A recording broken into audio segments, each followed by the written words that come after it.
ঠিক কয়টা বিয়ে ভেঙে গেছে আমার হিসেবটাও ভুলে গেছি।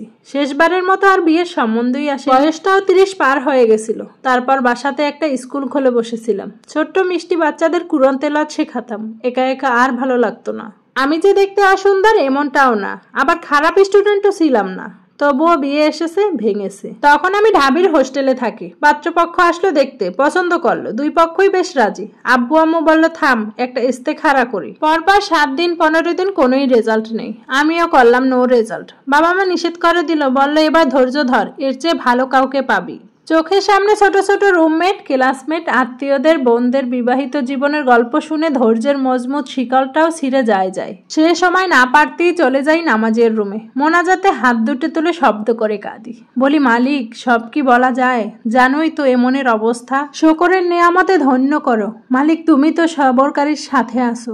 অভয় দিয়েছো তাদের যারা না দেখেই তোমাকে এবং কিয়ামতের দিবসকে ভয় করে। বলতে গিয়ে কান্নায় ভেঙে পড়লাম। খুব বেশি ডিপ্রেশনের সময় শব্দ করে তেলাওয়াত করতাম আর অর্থ পড়তাম। দেখতাম ধীরে ধীরে মন স্থির হয়ে আসে। বড় ভাইয়ের বিয়েটাও হলো আমার রুমমেটের এক ছোট বোনের সাথে।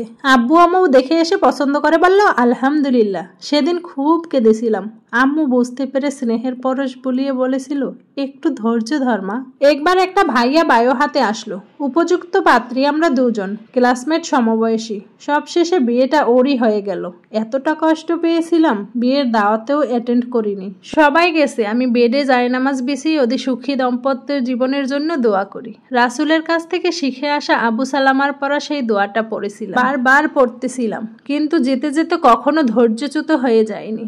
কারো জন্য বরদোয়াও করিনি। বিনিময়ে তার কাছে চেয়েছি, বারবার চেয়েছি, যার কাছে চাইলে নিশ্চিত কোনো একদিন পাবো। হ্যাঁ, পেয়েছি অবশেষে। একদিন আমার স্কুলের এক ছোট্ট বাবুর মামাতো ভাই, ওর মুখে কুরআন তেলাওয়াত শুনে আর সব বায়ো নিয়ে ফ্যামিলি মেম্বার সহ আমাদের বাসাতে হাজির। ছেলে তাবলিগের মেহনতে যুক্ত, খুব ভালো হাফেজ প্লাস ডাক্তার।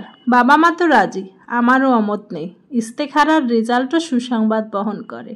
কিন্তু মাঝখানে বাদ সাধলো তার বিদেশের মামাটা। পর্দাশীল মেয়ে চলবে না। আবারও শুরু হলো হতাশার পালা। এরকম বিয়ের আশা বাদ দিয়ে কুরআন মুখস্থর দিকে ঝুঁকে পড়লাম। ছেলে অবশ্যই আশা দিয়েছিল বাবাকে, আপনার মেয়েকেই ঘরণী হিসাবে নিয়ে যাব ইনশাআল্লাহ। দেখতে দেখতে 1.5 বছর কোন দিক থেকে চলে গিয়েছিল। বিয়ের টেনশনটাও মাথা থেকে ঝেড়ে ফেলেছিলাম। এমনই একদিন সেই ছেলেটার বিদেশি মামাটা 30 ভরি স্বর্ণের এক্সেট গহনা পরিয়ে আমার বিয়ের কার্য সমাধা করে আবার পাড়ি জমালো বিদেশে। আলহামদুলিল্লাহ, এখন আমি বিবাহিত, 2টি বাচ্চার মা, এবং সেই ডিপ্রেশনের বদলে আজ আমি 30 পারা কুরআনের হাফেজা।